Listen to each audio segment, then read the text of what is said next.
माता मत्पिता रामचन्द्रः स्वामी रामो मत्सखा रामचन्द्रः सर्वस्वं मे श्रीरामचन्द्रो दयालुः नान्यं जाने नैव जाने न जाने अतुलित बलधामं हेमशैलाभदेहं धनुजवन कृशानं ज्ञानिनामग्रगण्यं सकल गुणनिधानं वानराणामधीशं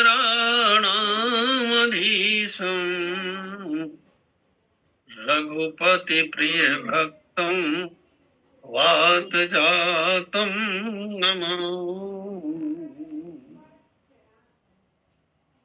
प्रेम से बोलिए भक्त वत्सल भगवान की जय।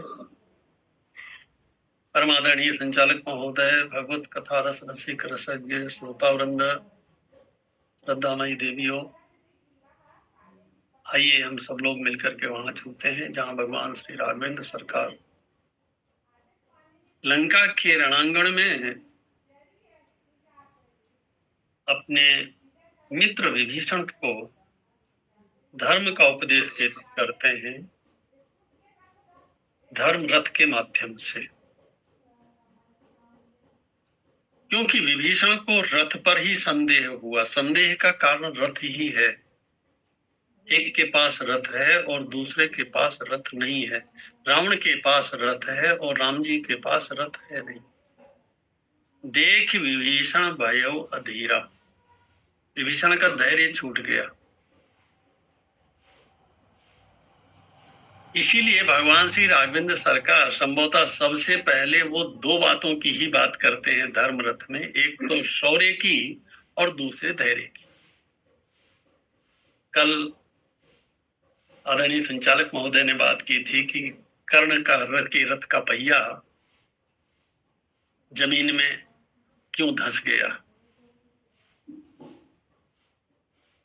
देखो, बड़ी अच्छी बात है, सबसे पहले हम यहीं से देख लेते हैं, क्योंकि जब रथ की ही चर्चा हो रही है तो कर्ण भी रथ पर बैठा हुआ था और उसके रथ का जो पहिया है, अभी हम पहिए की ही तो बात कर रहे हैं। सौरज धीरज तेहि रथ चाका। रथ के दो पहिए होते हैं, एक होता है शौर्य और दूसरा होता है धैर्य। लगता है कर्ण में शौर्य तो है, सूर्य पुत्र है, सुतेजस्वी है, शौर्य है उसमें, लेकिन धैर्य नहीं। अगर धैर्य होता तो वो विचार करता और निर्णय लेता कि मुझे किसके पक्ष में खड़ा होना चाहिए। परम पूज्य पंडित रामकिंकर उपाध्याय जी महाराज बड़ा सार्थक संकेत करते हैं। वे कहते हैं कि सूर्य का पुत्र कर्ण सूर्य का पुत्र है और सूर्य नेत्रों का देवता है। सो है तो कर्ण सूर्य का पुत्र, लेकिन जो अंधा है, ऐसे अंधे धृतराष्ट्र के बेटे की सेवा कर रहा है, धृतराष्ट्र की सेवा कर रहा है। बात ठीक वैसी ही है जैसे कोई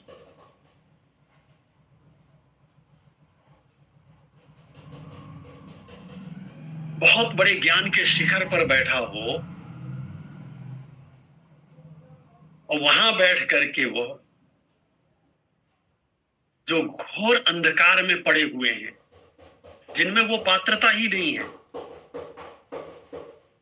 जिनका उद्धार हो ही नहीं सकता। जीव के जीवन की एक अवस्था ऐसी आती है जब उसका इलाज नहीं किया जा सकता है।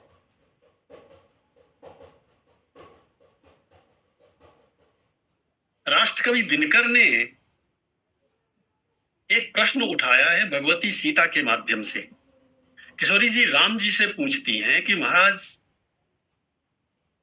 रावण को क्या ज्ञान दे करके, उपदेश दे करके, समझा करके आप उसे सन्मार्ग पर नहीं ला सकते थे? क्या उसका हृदय नहीं बदला जा सकता था? ये प्रश्न है किशोरी जी का, और भगवान श्री राघवेंद्र सरकार का उत्तर है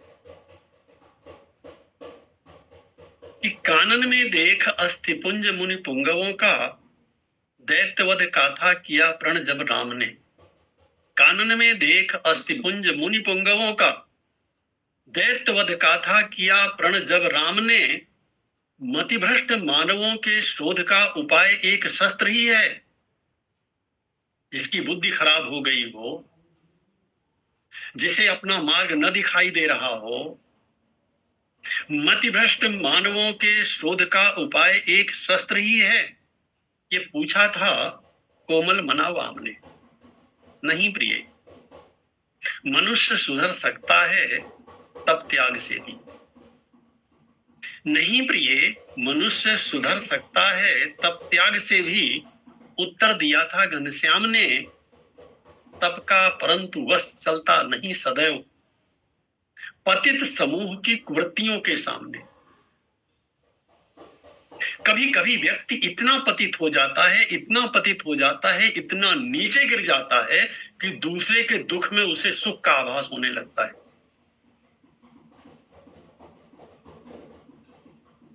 अभी अभी पुलवामा में जो अटैक हुआ है, आप जरा विचार कीजिए, कोई भी मानव जिसके अंदर थोड़ी सी भी मानवता जीवित होगी, वो ऐसा जघन्य कृत्य कर सकता है? किसी भी कीमत पर कर सकता है? नहीं कर सकता। ऐसे लोगों का क्या इलाज? जही जही देश धेनु द्विज पावहु, नगर गांवपुर आग लगावो। ये रावण का आदेश है। भाई, गाय ने क्या बिगाड़ा है रावण का? ब्राह्मणों ने क्या बिगाड़ा है रावण का?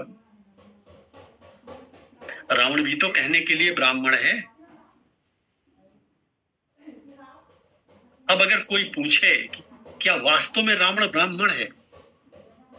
जही जही देश धेनु द्विज पावहु, नगर गांवपुर आग लगावो। शुभ आचरण कतऊ नहीं हुई, कोई भी अच्छा काम नहीं होना चाहिए, ये संकल्प है उसका।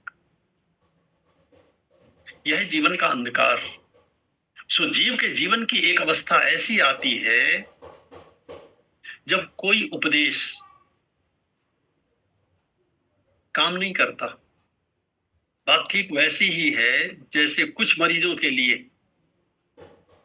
डॉक्टर कह देता है अब आप अपने घर ले जाइए, कहीं मत ले जाइए।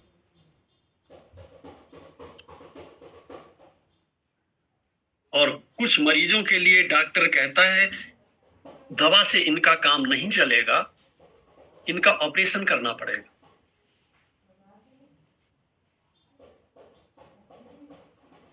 तो राम जी ने भी रावण के साथ यही किया।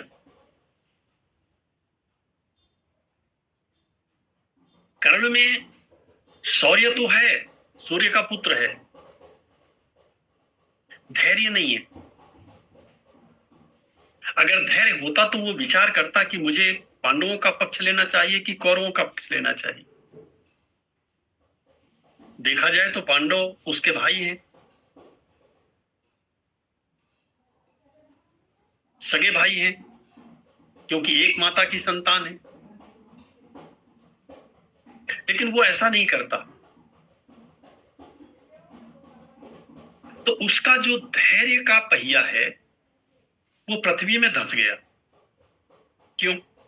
धैर्य का पहिया ही पृथ्वी में क्यों धंसा? क्योंकि जब धैर्य की बात आती है, धैर्य की तुलना करनी होती है, तो हम पृथ्वी की ही उपमा देते हैं। अब जहां कहीं भी साहित्य में देखेंगे धैर्य कैसा होना चाहिए, बोले धरा के जैसा। इसीलिए पृथ्वी का एक नाम धरा है, जो धारण करे। और धैर्य की भी परिभाषा में धैर्यो धारणम, धैर्य शब्द का अर्थ होता है धारण करना। धारण करना माने स्थित रहना, थोड़ा रुके रहना।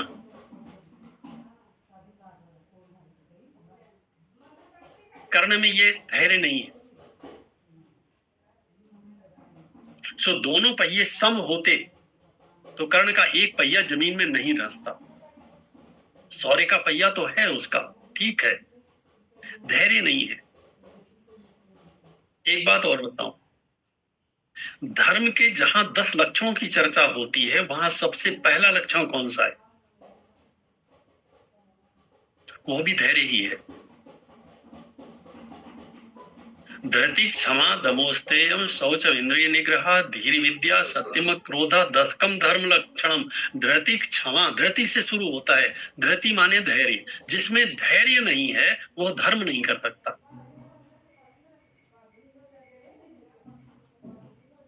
वो शीघ्रता करेगा और शीघ्रता करने से काम बिगड़ता है।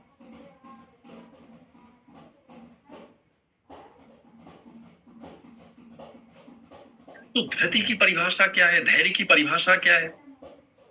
भगवत गीता के 18वें अध्याय के श्लोक संख्या 43 में एक मंत्र आता है, शौर्यम तेजो धृतिर्दाक्ष्यम युद्धे चाप्य पलायनम। वहां पर जहां क्षत्रिय के गुणों की चर्चा आती है वहां पर वर्णन आता है शौर्यम। क्षत्रिय में शौर्य होना चाहिए। तेजः धृति दाक्ष्यम युद्धे चाप्य पलायनम। धृति माने धैर्य भी होना चाहिए। दानम ईश्वर भावश्च छात्रम कर्म स्वभावजम। वहां पर धृति शब्द की व्याख्या करते हुए आचार्य मधुसूदन सरस्वती जी महाराज कहते हैं, धृति ही महात्यामपि विपदी। वे कहते हैं धैर्य उसे कहते हैं जीवन में चाहे जितनी बड़ी विपत्ति आवे, चाहे जितना संकट आवे, लेकिन हमारा जो इंद्रिय संघात है, जो देह संघात है, कर्म करने के जो उपकरण हैं, शरीर, इंद्रियां, मन, बुद्धि, ये स्थिर बनी रहे। सो आचार्य मधुसूदन सरस्वती जी महाराज लिखते हैं कि महत्यामपि विपदी देहेन्द्रिय संघातस्य अनवसादः। धृति शरीर, इंद्रिय आदि जो संघात है, संघात माने समुदाय है, समूह है, जो कर्म करने का आधार है, इस आधार में रंच मात्र विचलन न होवे।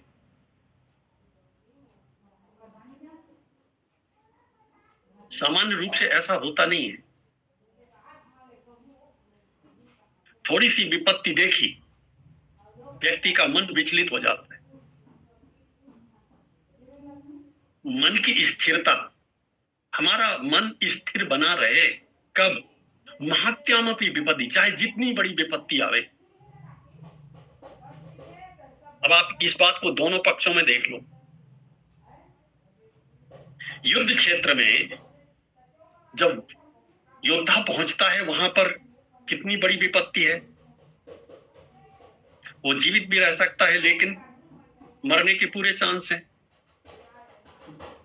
क्योंकि जिससे युद्ध करने जा रहा है उसके हाथ में भी सभी प्रकार के अस्त्र शस्त्र हैं। इससे बड़ी विपत्ति और क्या हो सकती है जीवन की? और इस संसार में सबसे बड़ा भय अगर कोई है तो वो है मृत्यु का भय, कहीं मैं मर न जाऊं। सो ऐसी विपत्ति जब सामने आती है तो व्यक्ति का मन विचलित होता ही है, लेकिन जिसका मन रंच मात्र विचलित ना हो, जिसमें अवसाद ना हो, बहुत बड़ी बात है। अवसाद माने दुख। जिसका मन थोड़ा सा भी दुखी ना होवे वो धैर्यवान कहलाता है। और धर्म के पक्ष में देखिए, महाराज श्री दशरथ के सामने कैसी स्थिति थी, भगवान श्री राम के सामने कैसी स्थिति थी। यही ले लेते हैं, ज्यादा अच्छा रहेगा। या तो माता जी शरीर छोड़ रही हैं या पिताजी शरीर छोड़ रहे हैं, दो में से एक का जाना तो निश्चित है। तो क्या श्री राम पर थोड़ा सा भी फर्क पड़ा? क्यों नहीं पड़ा? क्या उनके शरीर में, उनके मन में, उनकी बुद्धि में थोड़ा सा भी विचलन हुआ? नहीं हुआ। क्यों? क्योंकि धैर्य पूर्ण रूप से श्री राम में है, जो कर्ण में नहीं है। वैसे एक कथा भी आती है, महाभारत में एक कथा आती है। एक बार की बात है, एक गाय किसी दलदल में फंस गई। वो गाय ब्राह्मण की थी। कर्ण को भ्रम हो गया और वह पहचान नहीं पाया। बिना पहचाने उसने, बिना निश्चय किए कि ये गाय है या कौन सा पशु है, यह निर्णय किए बिना उसने ये निश्चय कर लिया कि ये कोई जंगली पशु है और उसने बाण चला दिया। गाय मर गई।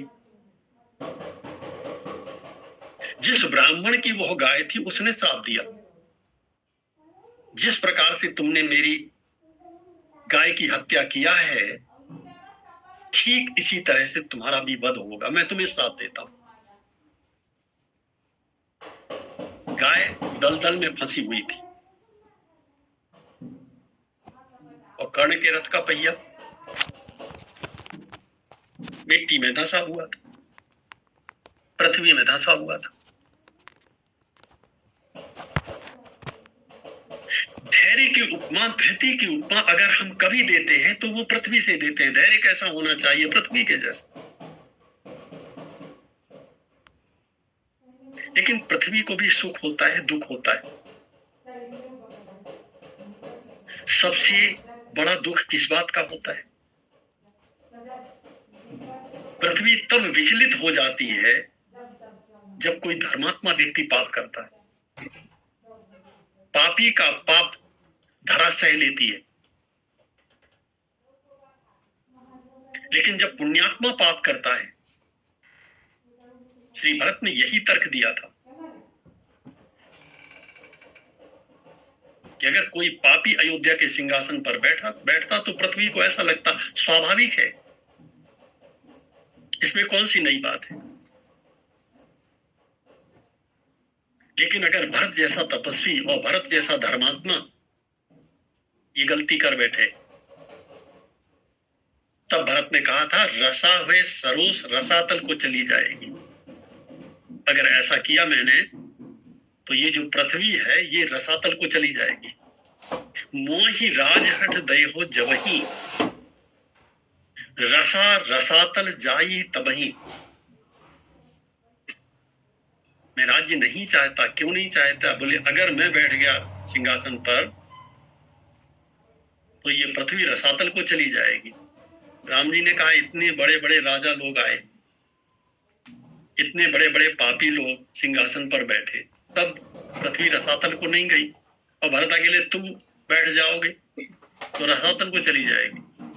अरे महाराज, तब धैर्य था पृथ्वी में कि कोई आवेगा जो धर्म का उद्धार करेगा। गोस्वामी जी महाराज स्वयं लिखते हैं, पृथ्वी स्वयं कहती है रामचरितमानस में कि गिरिसर सिंधु भार नहीं मोही। बड़े बड़े पर्वतों का, बड़े बड़े सरोवरों का, यहां तक समुद्र का भी मेरे ऊपर कोई बोझ नहीं है। गिरिसर सिंधु भार नहीं मोही, अजस मोहि गरुआ एक परद्रोही। लेकिन जो परद्रोही व्यक्ति है, दूसरे का अहित करने वाला व्यक्ति है, उसका वजन पृथ्वी सह नहीं पाती। सो इसी कारण से कर्ण के रथ का पहिया पृथ्वी में धंस गया और उसी समय अब देखिए, जो पाप करता है, जो पाप के पक्ष में खड़ा हुआ है, जिसके बल पर पाप की शक्ति बढ़ रही है, ऐसा कर्ण, अर्जुन ने धनुष पर बाण चढ़ाया, वो अर्जुन को उपदेश करता है, क्योंकि भगवान श्री कृष्ण ने कहा कि अर्जुन मारो कर्ण। अर्जुन को उपदेश करता है। अर्जुन निहत्थे पर बाण नहीं चलाते। ये अधर्म है, यह अन्याय है। कन्हैया ने कहा, कर्ण, जब द्रौपदी के वस्त्र उतारे जा रहे थे तब तुझे अन्याय नहीं दिखाई दे रहा था? जब तरह तरह से इस दुष्ट दुर्योधन ने पांडवों को मारने के उपाय किए, लाक्षागृह में उन्हें जलाने का उपाय किया, तब तुम्हें अधर्म नहीं दिखाई दे रहा था? और उस सभा में तो तुम भी बैठे थे जहां जुआ खेला जा रहा था, उस जुए में छल किया जा रहा था, तब तुम्हें अधर्म नहीं दिखाई दे रहा था? जब अकेले और नियंथे अभिमन्यु के ऊपर 7 महारथियों ने प्रहार किया था, तब तुम्हें अधर्म नहीं दिखाई दे रहा था? आज तुम धर्म की दुहाई दे रहे हो।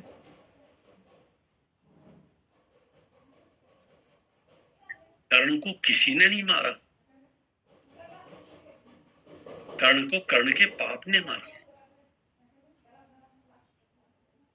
कर्म किसी को छोड़ता नहीं।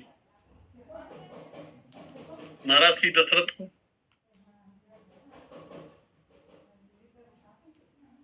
अनजान में ही सही, जो पाप किया है उसी पाप का फल मिला। तभी तो गोस्वामी जी महाराज लिखते हैं, कर्म प्रधान विश्व रचि राखा। इस संसार में अगर प्रधानता है किसी वस्तु की तो वो कर्म की है। इसलिए व्यक्ति को कर्म के संदर्भ में बहुत सावधान रहना चाहिए। और भगवत गीता में देखा जाए तो कर्म ही धर्म है। धर्म की कोई दूसरी परिभाषा नहीं है। बहुत से लोग ऐसे हैं जो पूजा पाठ को धर्म समझते हैं, यज्ञ को धर्म समझते हैं, तरह तरह की कथाओं को धर्म समझते हैं, व्रत को धर्म समझते हैं अगर शास्त्र के अनुसार किए जाएं तो, क्योंकि यह भी कर्म है इसलिए यह भी धर्म है। लेकिन धर्म केवल इतना नहीं है कि केवल पूजा पाठ करना ही धर्म है, यज्ञ करना ही धर्म है, या धार्मिक अनुष्ठानों का किया जाना ही धर्म है। नहीं, 24 घंटे हम जो कर्म करते हैं वह कर्म ही धर्म है।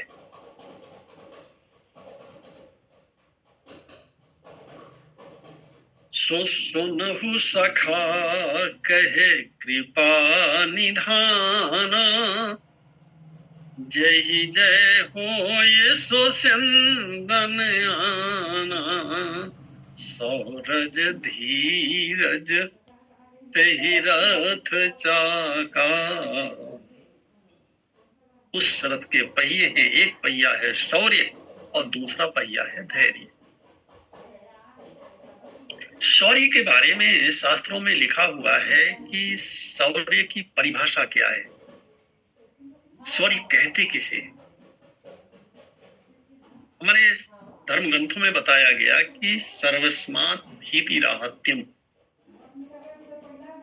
किसी से न डरना। सर्वस्मात् भीतिराहत्यम, सबसे भय से रहित होना।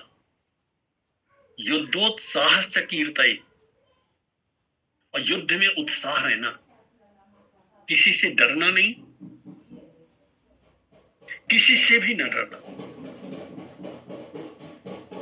किसी से माने किसी से होता है, माने भगवान से भी न डरना।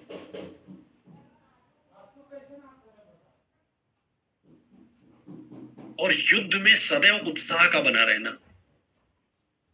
सूरैः शौर्यमिदं प्रोक्तम, ये वीरों का शौर्य कहा जाता है। राज्याम स्वर्गम यशस्करम, ऐसा होने पर यश मिलता है और स्वर्ग मिलता है।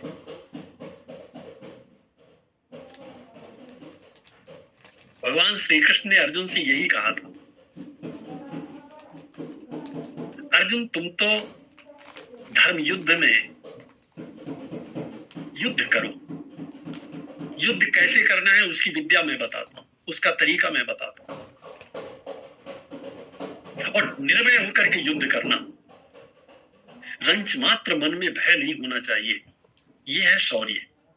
मन में रंच मात्र भय न होना और युद्ध में उत्साह होना, ये दो बातें। दोनों बातें श्री राम में दिखाई देती हैं। अर्जुन ने पूछा महाराज इससे क्या होगा?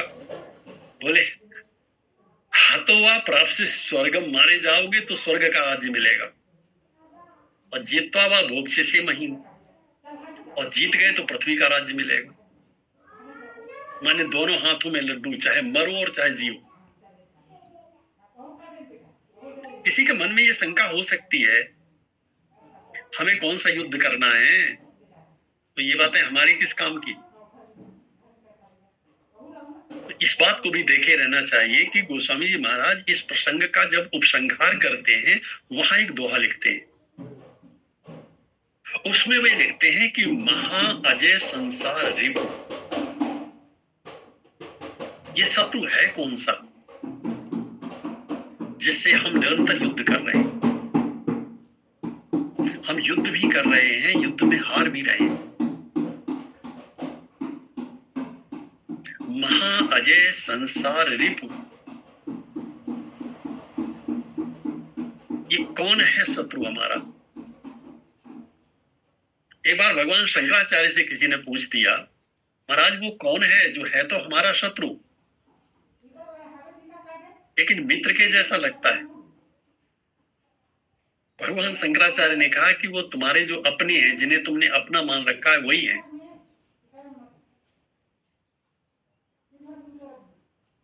सबसे ज्यादा अपना किसे माना हुआ है? बोले अपने बेटे को, वही है। क्यों? बोले तुम्हारे उत्थान में सबसे बड़ी बाधा तो वही है। लाखों और करोड़ों की संपत्ति जो पाप के द्वारा कमाई है वो किसे दे के जाओगे?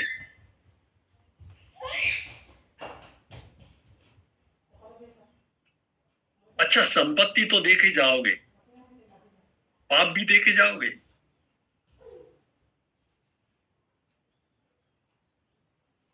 व्यक्ति समझता है मैं बड़ा बुद्धिमान हूं, मैंने इतना धन कमा लिया। तर्क की कसौटी पर कसिए अपने आप, पता चलेगा कि हम मनुष्य होने के लायक ही नहीं है। हमसे तो वे जानवर अच्छे, अपने कर्म फल का भोग करके कम से कम कुछ लेके तो नहीं जाएंगे, यहां से पाप तो लेके नहीं जाएंगे। हम मनुष्य हैं, होना तो ये चाहिए कि हम यहां से पुण्य लेकर के जाएं, और अगर हम पाप लेकर के जाएं तो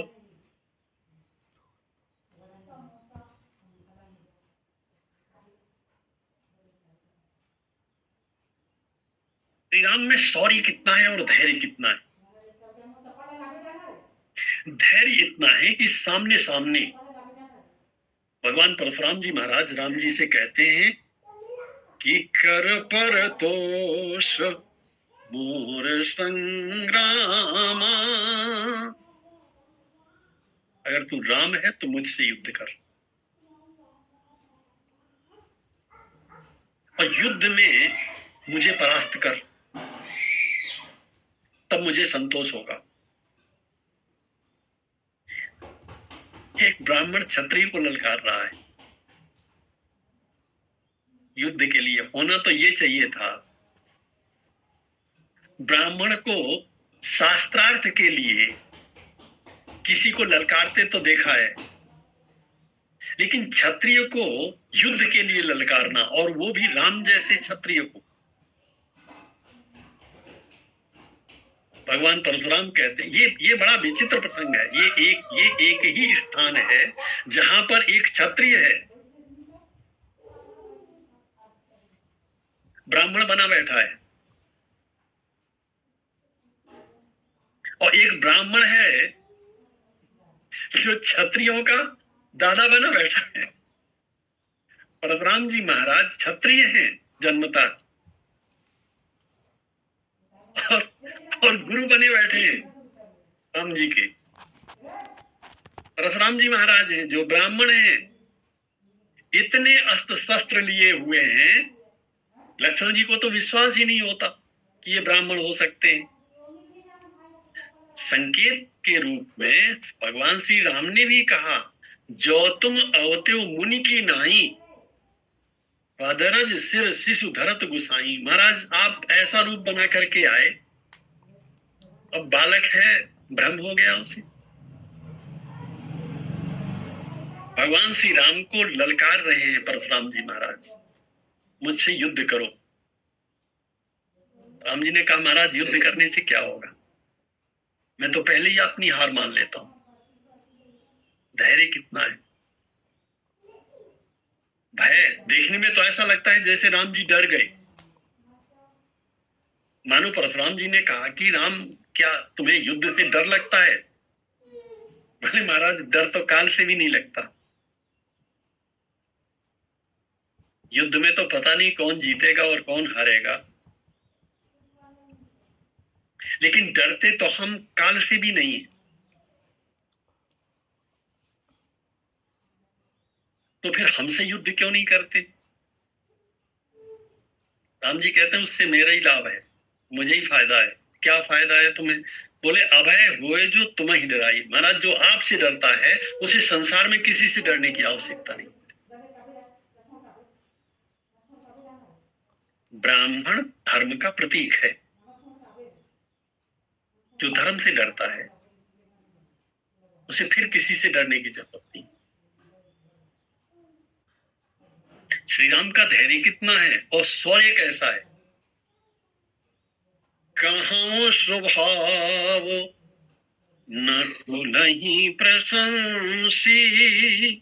भगवान श्री राम कहते हैं, महाराज अपनी तारीफ नहीं कर रहा हूं, कुल की प्रशंसा नहीं कर रहा हूं, ये तो हमारा स्वभाव है। कहाँ स्वभाव न कुल ही प्रशंसी, कि कालो डरहि नरन रघुवंशी। जब काल से नहीं डरते तो हमसे क्यों युद्ध नहीं करते? बोले भी प्रवंश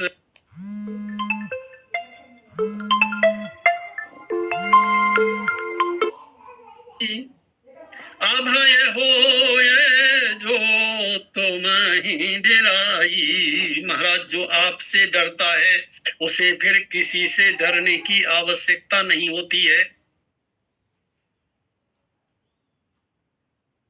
कैसा शौर्य है और कैसा धैर्य है। परशुराम जी सब कुछ उल्टा सीधा बोलते हैं, और भगवान श्री राम एक भी शब्द नहीं। शुरू से लेकर के अंत तक देखिए आप इस प्रसंग में, भगवान श्री राम के मुख से एक भी शब्द अनर्गल नहीं निकलता, और श्री लक्ष्मण जी के मुख से भी एक भी शब्द व्यर्थ नहीं निकलता।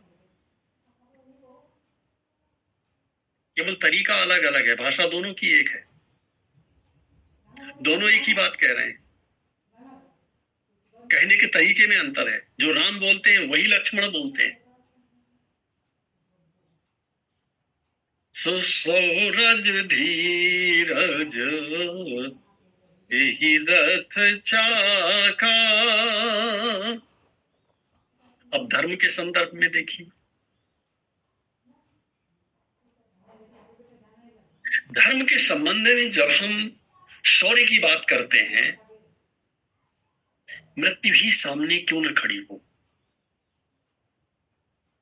शिवी तदीची हरिचंद नरेशा सहे धर्म हित कोटि कलेशा। महाराज शिवी की का वृत्तांत, अपने हाथ से काट काट करके पूरे शरीर को तराजू पर चढ़ा दिया।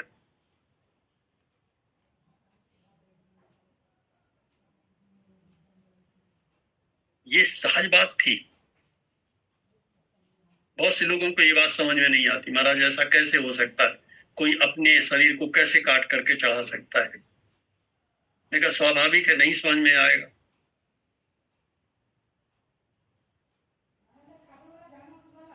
लेकिन समझना बहुत आसान है।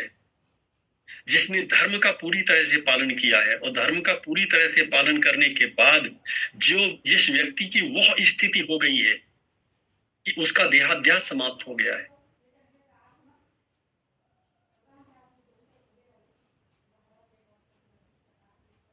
ठीक उसी तरह से जैसे जिसके मन में प्रबल वैराग्य है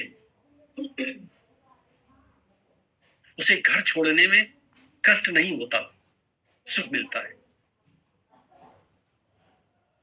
और जिसके मन में प्रबल राग है, आप लाख प्रयास करो वो छोड़ ही नहीं सकता, और कहीं छोड़ना पड़ा तो पागल हो जाएगा।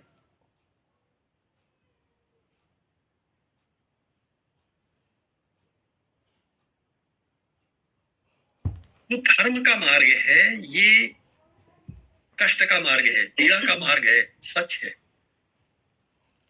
बाहर से कष्ट का मार्ग है लेकिन अंदर से शांति और आनंद को देने वाला है।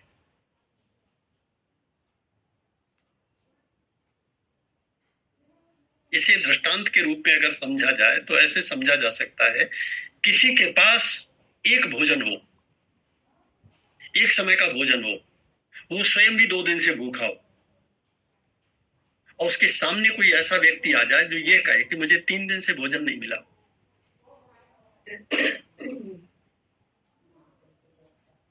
एक सुख यह है कि उस भोजन को स्वयं प्राप्त कर ले, एक दूसरा सुख है वो स्वयं भले 2 दिन से भूखा है लेकिन उस व्यक्ति को भोजन करावे और उससे सुख पावे।